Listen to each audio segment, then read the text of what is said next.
This is the Joe Gaither Show on BamaCentral.com.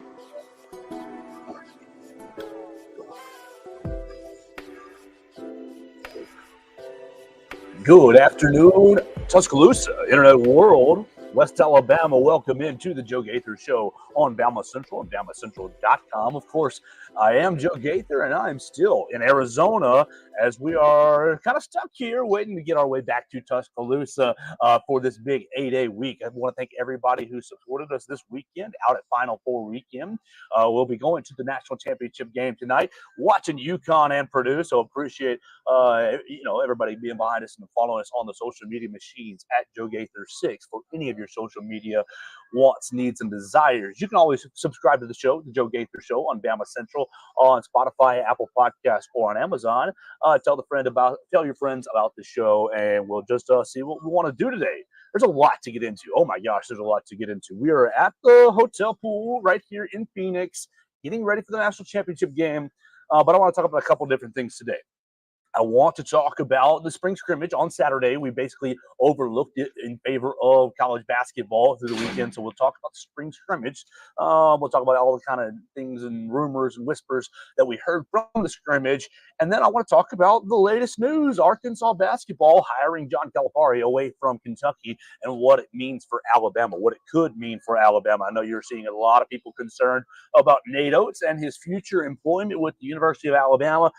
So we'll talk about that on the program as well. And then lastly, with the news of Omar Ballo, the Arizona center going into the transfer portal, I want to talk about the transfer portal and how tricky it is managing whether you want to keep and develop players on your own roster or go into the transfer portal and get guys who have already been developed. It's a tricky balance on how you want to build your program.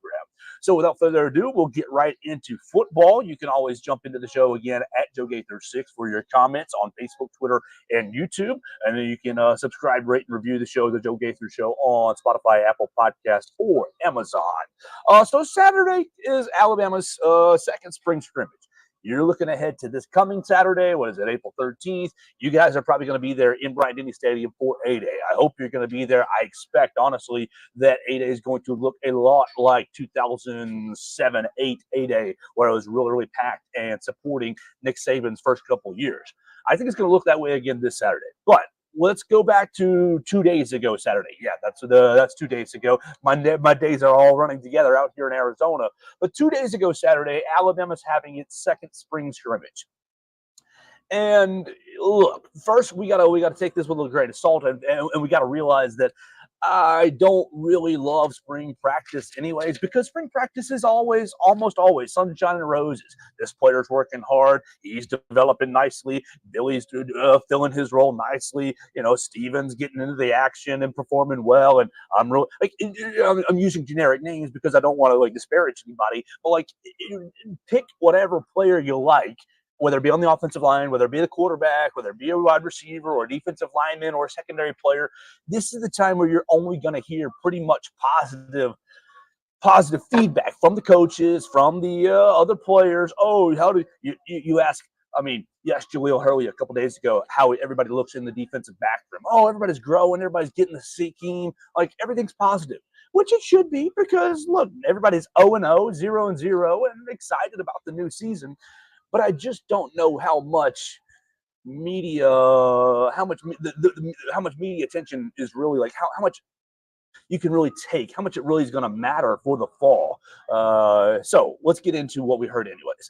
What we heard was the offense basically got the better of the defense, but they got the better of the defense through the air when they could protect the passer.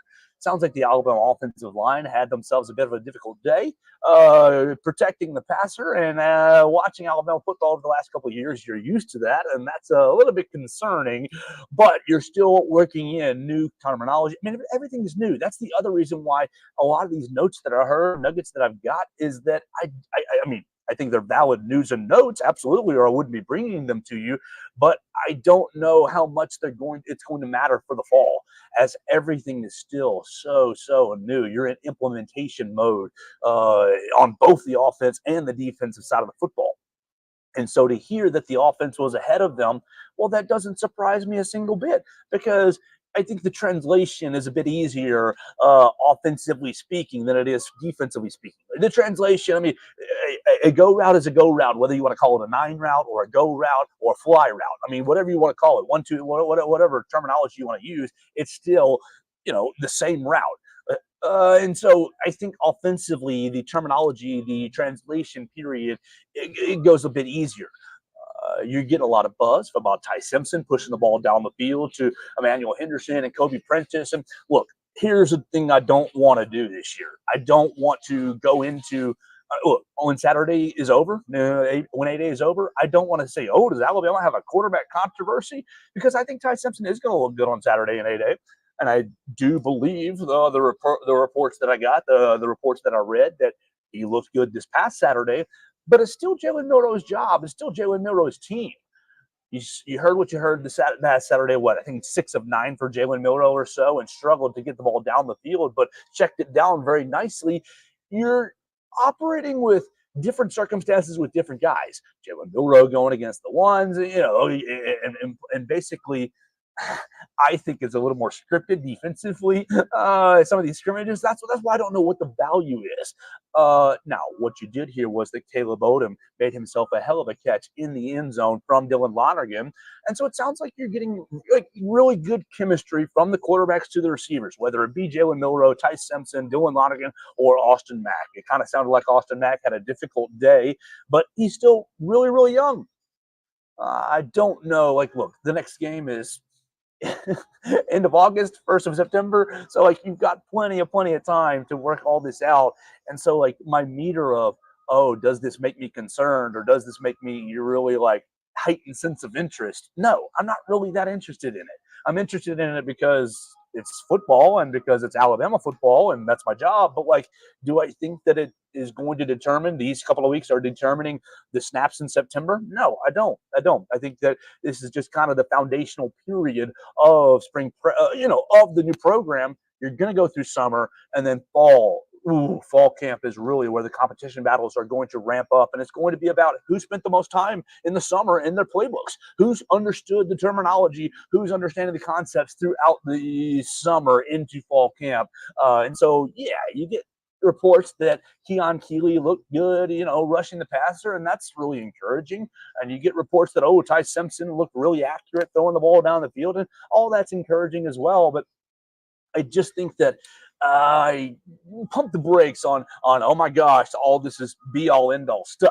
This is just kind of a progress reports for everybody. You got good news and kind of favorable reports on Tim Smith and on Malachi Moore. Look, I think defensively, the biggest issue for Alabama is going to be the corners. Is going to be the experience at corners. You got Damani Jackson and Jaleel Hurley out there. You're hearing good things about Xavier Brown and Zay Mincy as well. So you get those guys reps and experience. I mean, you got a lot of freshmen in that room.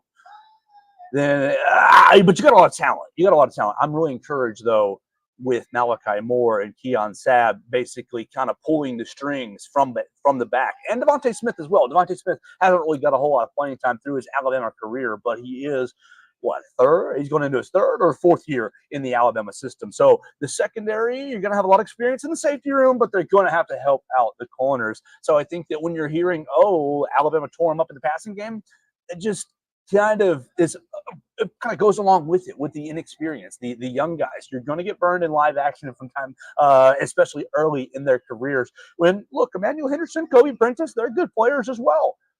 And so Jeremy Bernard, like you're going up against really good receivers. And so I'm not really at all surprised that the Alabama offense sounded like they got the better of the Alabama defense in this past weekend scrimmage. So on my notes, scrimmage, who cares? Spring ball, hard to quantify. Ty Simpson. I just don't want to start a quarterback controversy. You did get good reports of Ty Simpson this weekend, and I think that this coming up Saturday, he's going to perform very well.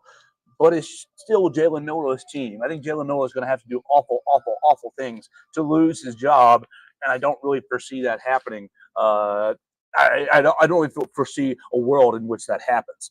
Let's talk about the offensive line because it did seem to struggle in pass protection a bit. But you had from left to right, you had Elijah Pritchett, Tyler Booker, James Brockermeyer, Jaden Roberts, and Wilkin Formby.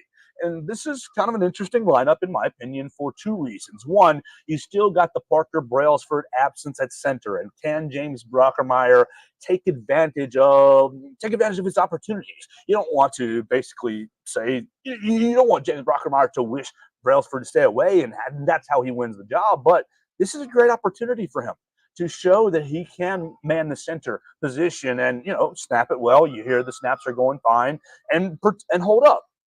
Is he undersized? Yes, he is. But so is Brailsford. It's a huge moment in James Brockermeyer's career. While Brailsford is kind of going through a little personal issue, you got to impress on the field, and I think this is his real chance to win the job. I think he thought going into the spring before Brailsford transferred into Alabama that it was going to be his job, and now a little competition gets thrown into the mix. I think James Brockermeyer has a real opportunity right here to take a huge step forward on Parker Brailsford. And then the other thing is right tackle, Wilkin Formby. You've been rotating, it seems like, right tackles throughout the spring. And we talked about what you're going to do at the tackle position, especially with Caden Proctor's pending return to this Alabama offensive line. And so, that's another factor. Are you going to freak out about protection issues when you don't have what's likely going to be a starting tackle on this team right now? No.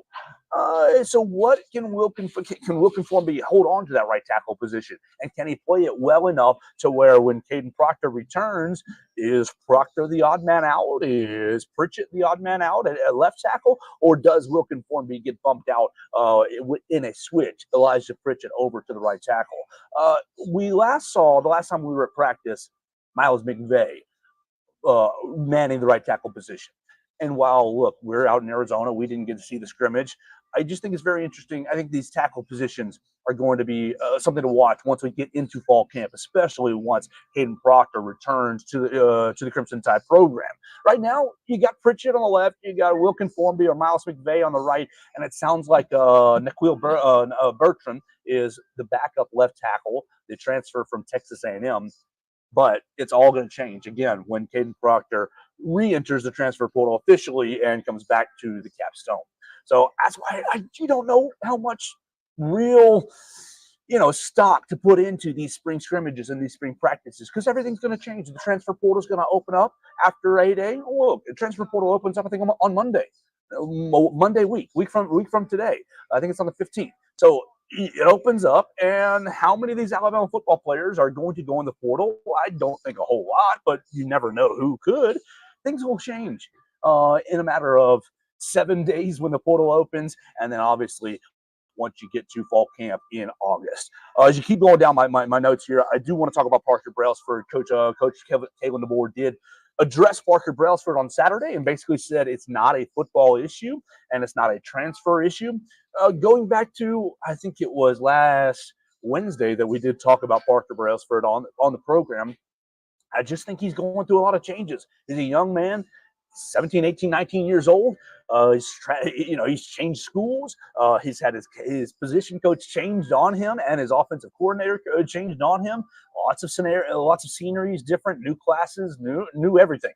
I think he's just kind of experiencing a little bit of an overwhelmed nature, and maybe you get him settled into Tuscaloosa a little bit more, and you get him back on this football team. Maybe you don't even have him for the rest of this week, spring practice. You're not going to see. Maybe you don't see him on A-Day.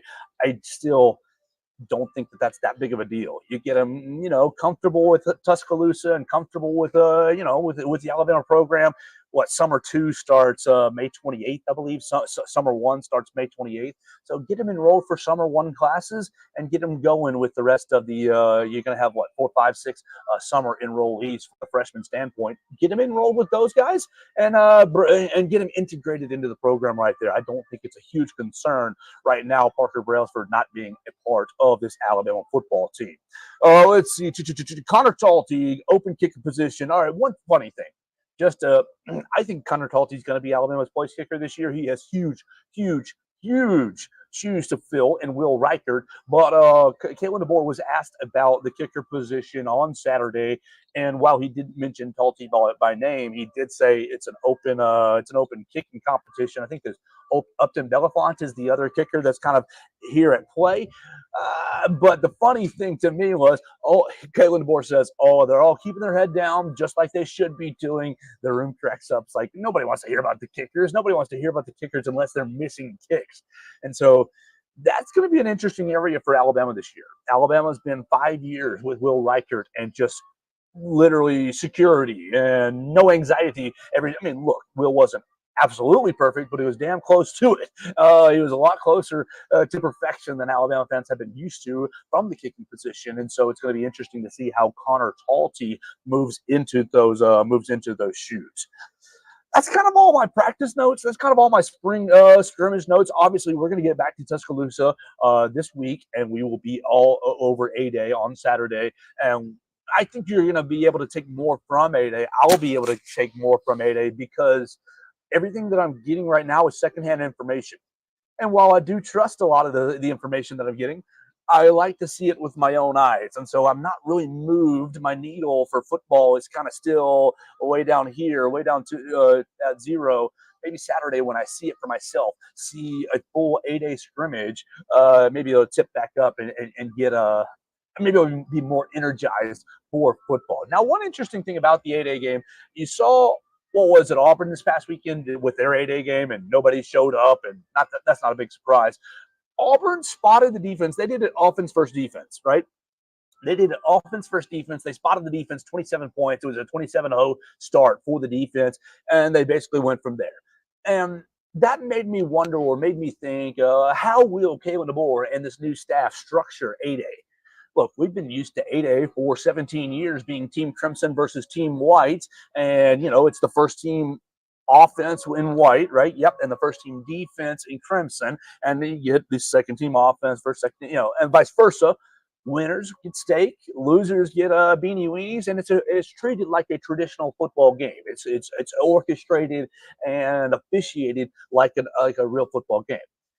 I hope that Kalen DeBoer sticks with that format. I do, just selfishly speaking, because I don't like the gimmicky, defense gets 2 points for a sack. Defense gets 1 point for a tackle for loss. Or, you're tallying points for little statistics and you're pitting offense for. I don't like that, just from an aesthetic standpoint. Now, Kalen DeBoer, they can do whatever they want to, and that will be part of the fun, getting to 8-A and seeing how it's structured.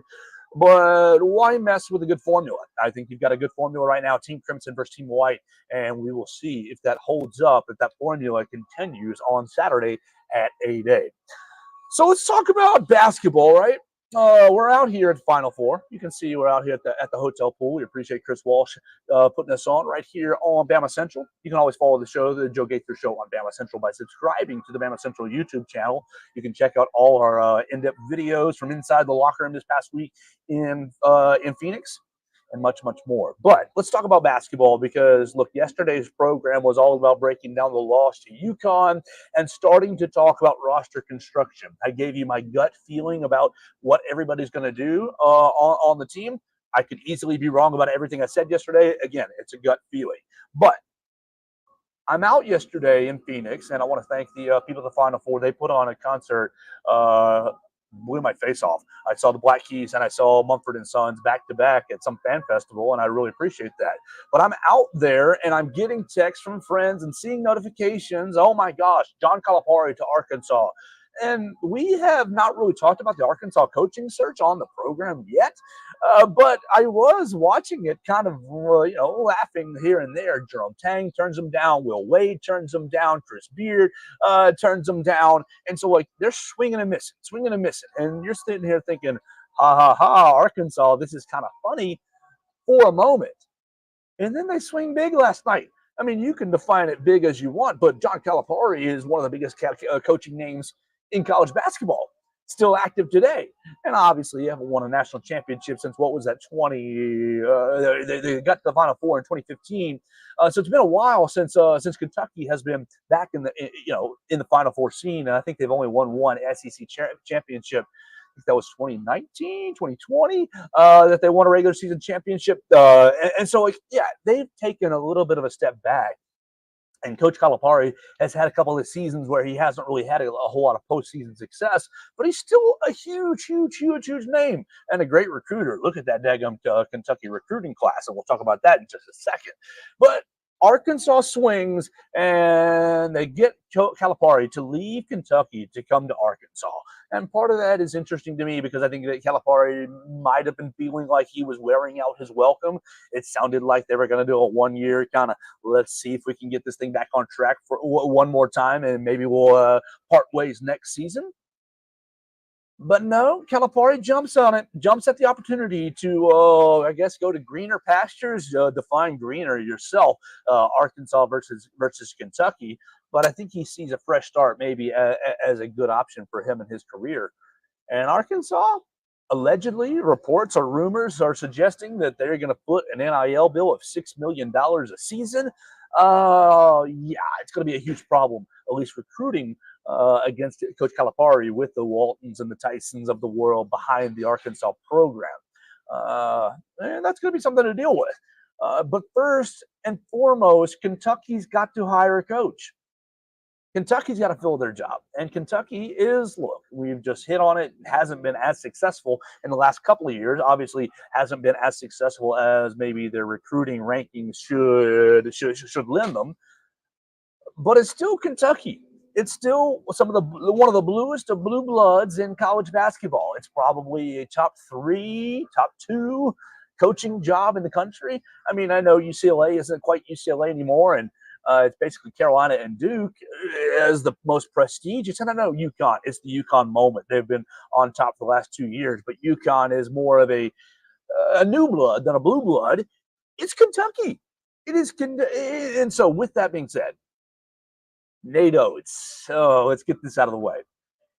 Nate Oates is one of their prime candidates, is one of their prime targets, apparently, allegedly. We'll say that. It's been leaked. It's been, if you look on Bet Online, Bet Kentucky, if you look at Las Vegas odds, this, that, or the other, Coach Oates is one of the coaches that has favorable odds.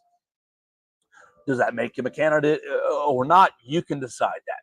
But what I believe is the $18 million buyout that Coach Oates, the contract extension that Coach Oates signed just before the SEC tournament, which a lot of people, look, you lost to Florida that night in a bad way, ugly loss. And a lot of people were thinking, oh, terrible. Why are you giving Coach Oates a contract extension? He's only been to the Sweet 16. Oh, you just got knocked out in the SEC tournament in bad fashion.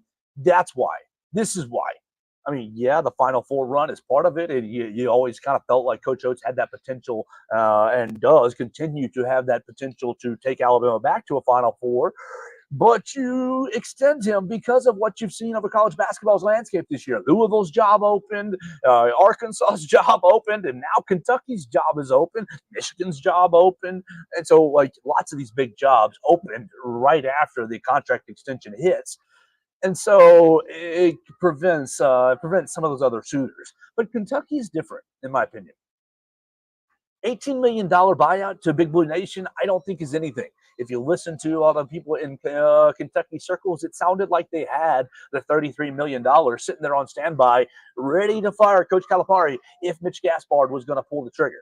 Mitch Gaspard did not end up doing that. And so obviously they didn't spend that $33 million. But if they got the $33 million on standby to fire John Calipari, they've certainly got $18 million on standby to buy out Nate Oates. So that puts it squarely on Nate Oates, really. And what do I know about Nate Oates? Well, I know that he's exuded or given off that he loves Tuscaloosa, and he has exuded that he loves Alabama. It's still Kentucky, and it's still a blue blood, but I think that Coach Oates has about everything that he wants right here in Alabama. Now, this is just speculation from right outside the room. This is just I'm looking inside. I'm not in Coach Oates' circles. I don't know what his agent's talking about, and I don't know what his wife or what their families are talking about. But I think if I'm a betting man, it sounds like Coach Oates is going to stay at Alabama. I would bet on him staying at Alabama. If you believe in Shirley Donovan is one of the most plugged-in college basketball insiders, basically says that they're not even going to give Coach Oates a call, that he's not going to be interested. So if you're worried about Coach Oates leaving for Kentucky, I think that a little bit of the worry is valid, but only because Kentucky is who they are, a blue blood program. I think that Nate Oates at his core loves Alabama, and your concern shouldn't be higher than maybe 5 or 10% that he would leave Tuscaloosa. I think it's in that low number. The money would have to be absolutely absurd. It would have to be a level that Coach Oates would say, I literally cannot turn this down.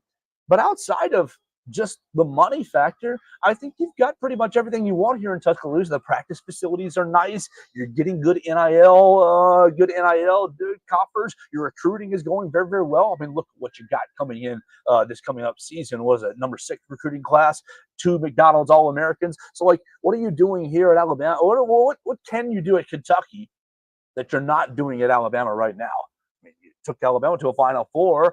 When's the last time Kentucky's been to 9 years ago? 9 years ago. So you've proven that whatever you can do at Kentucky, you can do at Alabama, and you've already been doing it for 5 years. You built your base up for 5 years, and you're going to go into what seems like a really, really, really exciting 6th year.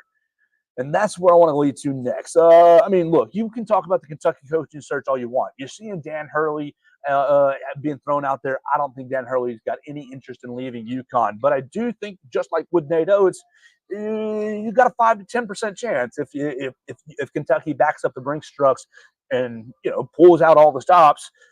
I'm sure that Hurley will at least listen. You're seeing Scott Drew being mentioned a whole lot, and you're seeing Billy Donovan being mentioned a whole lot. I think that Billy Donovan's an interesting name. I think that's a highly, from a competitive standpoint, a concerning name from the Alabama standpoint. I think he's shown, obviously, the back-to-back national championships at Florida to be a great recruiter and a really good X's and O's coach. Obviously, he spent a lot of time in the pros over the last decade. Billy Donovan would be a very, very interesting name. And I think Billy Donovan and Scott Drew are probably your top 2 realistic candidates. I know everybody wants to talk about Nate Oates, but I think Nate Oates is going to be safe and sound here in Tuscaloosa. So what I want to get into last to finish the program, and of course I want to thank everybody who's watching us. I see a lot of you guys are watching us live today, and you can subscribe to us at Joe Gaither 6 on any social media, Twitter, Facebook, YouTube, Snapchat, Instagram, at Joe Gaither 6. You can subscribe, rate, and review the show, the Joe Gaither Show on BamaCentral, on Spotify, Apple Podcasts, and on Amazon. I appreciate everybody who's checking out the show daily, or most daily. Let's talk about the transfer portal a little bit. Yesterday on the show, we went through the roster, and I'll just pull it up and go through it real quickly. Yesterday on the show, we went through the roster, and we kind of speculated, keyword speculated, on who would be coming back and who would be leaving. And, we'll go right through it. On the coming back list, this is speculation, I had Jaron Stevenson, Mark Sears, Latrell Wrightsell, Sam Walters, Rylan Griffin, Chris Parker, and Muhammad Diabate. And that would be great. You include those with the 4 incoming players, 3 out of the high school ranks and 1 out of the transfer portal. Houston Millette with the 3 high school players, Nas Cunningham, Darian Reed, and Aiden Sherrill. So you've got a roster that has 2 spots available in this scenario. And so with the scenario, let's react to what we saw this morning. Omar Ballo, Arizona center, goes into the transfer portal. And look, you remember in December, he's one of the 3 big men that tore Alabama a new one. You had Edey, Kalkbrenner, and Ballo back-to-back weeks. And you're sitting here watching Alabama basketball, and you're thinking, oh my gosh, where's Charles Bediako? We could use a rim protector. And so Omar Ballo becomes, oh my gosh, a gold star, a diamond type, he becomes a perfect fit, a perfect kind of a prospect for this Nate Oates. Hey, let's get a rim protector, and let's get an elite rim protector. And so, of course, I think you're going to go after elite talent with these hypothetical 2 roster positions open. But let's think about it for a minute. Think about Sam Walters. Think about Muhammad Diabate. Let's take those 2 guys, right? Sam Walters has a beautiful shot, and we talked about that yesterday. His offensive fit, as far as a scorer goes, is very, very good in the system. but he is still undersized and maybe a little understrength as far as college for Division One college basketball, for SEC college basketball, and that can be fixed. Not undersized, but under strength. His strength can get stronger over the next 6 months for next year's season. Same with Mohamed Diabate. His shot, that's kind of his deficiency. He can improve his shot over the next 6 months, right? These guys can improve over the next 6 months and get ready for the next season. Or do you usher them into the transfer portal and say there's enough talent out there that I'm going to get players that are better than Mohamed Diabate or Sam Walters? That's the tricky game you're playing here. Nate Oates now last year really didn't have a choice because a lot of people left. You weren't dealing with, oh, do I need to push somebody out or can I recruit over them? Or last year he was filling space. You had lots of space to fill due to a smaller recruiting class and due to an outgoing class to the NBA and outgoing class to the transfer portal. It's a tricky situation because look, I look at the roster and I think, shoot, you'd love to have every single one of them back. You get them all back. You add Aiden Sherrill, you add Nas Cunningham and Darian Reed, Houston Millette, and you might be a number one team. You might be going for a number one seed in the NCAA tournament. But could it be better? And so it's like, oh, do you measure? How do you value what you already have, what you could have? And so I think that makes for a very, very tough distinction for these coaches as they're playing Portal Combat. I want to encourage you to follow my man Blake Byler at 45 on the Twitter machine. He's compiling right now our roster tracker for BamaCentral and BamaCentral.com. Basically, he's got a very definitive. Here's the guys who can leave. Here's the guys who can stay. Here's the guy, everything. And as things move and change, he's going to be editing that. And it's going to be an interesting week because I think the basketball news is going to be, look, the guys who are going to the portal, I think they're not going to wait. And yeah, I said it yesterday that I thought it was probably going to be Davin Cosby and Nick Pringle and Muhammad Wagi going into the portal. And like, they're perfect examples. Davin Cosby was a freshman this year who shined in certain moments, shined when given opportunities. But do you encourage Davin Cosby to go in the transfer portal because you can go out and get a contributor that can shoot a bit better, or that can be a bit longer, or can defend a bit harder? It's a tricky situation. And so while maybe you'd like to have Davin Cosby back, maybe you'd like him to go in the transfer portal. It's a very hard balance for these coaches as so many players are going to the portal. I mean, you wouldn't have expected Omar Ballo to go to the transfer portal, but I guess he's going in there to try to see if he can get a big old bag before he goes into the NBA. That would be a very, very intriguing name for Alabama to get. Now, one more intriguing name for Alabama to be looking out for, and I want to dispel a rumor for you or put it on your radar. Bronny James is in the transfer portal and in the NBA draft. I don't know if we talked about it on the program yet or not, but basically Bronny James, all the crazy media outlets are like, oh, he's going into the NBA draft. He's a terrible player. He's not going to get drafted. He's going to get evaluated. He's going to the transfer portal. He's going to play college basketball next season. You might have seen on Antonio Brown's kind of off-brand Alabama website. I don't know if you're following Antonio Brown or not. Antonio Brown, former NFL wide receiver, current crazy person, but he's dabbled into sports reporting, and he's been unusually right about a few things. Not everything, a few things. Well, we want to make this perfectly clear. He's been unusually right about a few things. And yesterday, he goes on to his little Alabama offshoot brand and says that Bronny James is going to transfer to Alabama. Do I think that's likely? No, I don't. My man Blake Byler put me on that Duquesne's head coach is one of LeBron James' former high school teammates, so he's very likely going to be transferring to Duquesne. But just put it on your radar. Maybe it's one of those crazy things that Antonio Brown is right about. He is unusual for sure, very, very unusual on the social media machines, but he's been right about some things since he started to dabble into the reporting game. So do I think it's likely? No, I don't think it's likely. Would Bronny be a good fit here at Alabama? I think he would be as far as a wing defender. Now, not a really good shooter. That would be a huge deficiency. But athletic defender, good passer. I think he would fill up the blue collar points. But the scoring, maybe not. Maybe it wouldn't be as good offensively as Alabama would want in the transfer portal. So it's a tricky situation. Do you stick with what you got and develop the Sam Walters, Muhammad Diabates of the world, and potentially the David Cosbys of the world? Or do you look for the transfer portal and maybe try to get these 1-year wonders or 2-year wonders, mercenaries? I mean, Latrell Wrightsell was a great pickup. Latrell Wrightsell, you go out and get him. Now, you needed him because you're filling numbers, but you go out and get him, and you're going to have him probably for 2 years. And he's going to be he was a heck of a scorer this year. I think he's going to be even better next year in the system in a little bit more increased role. So the transfer portal can be extremely helpful, but it is a very, very tricky situation as well. That's going to do it for our show today. We're going to cut out of here and go to the national championship game. Unfortunately, Alabama's not in it, but we're still going to enjoy it. It's going to be a hell of a game, and I'm expecting a great atmosphere between UConn and Purdue. There was a lot of Purdue people in our current hotel and down at the Final Four for that first game. We talked about that yesterday, how many Purdue people showed out. It'll be crazy to see Zach Edey and Donovan Clingan going head-to-head. I do think that UConn is going to win, but I think it's going to be a hell of a college basketball game tonight over there at State Farm Stadium. So I really appreciate everybody who's followed us this weekend. You can check me out. I'm putting videos and photos on pretty much any of my social media feeds at Joe Gaither 6 on your favorite social media feed.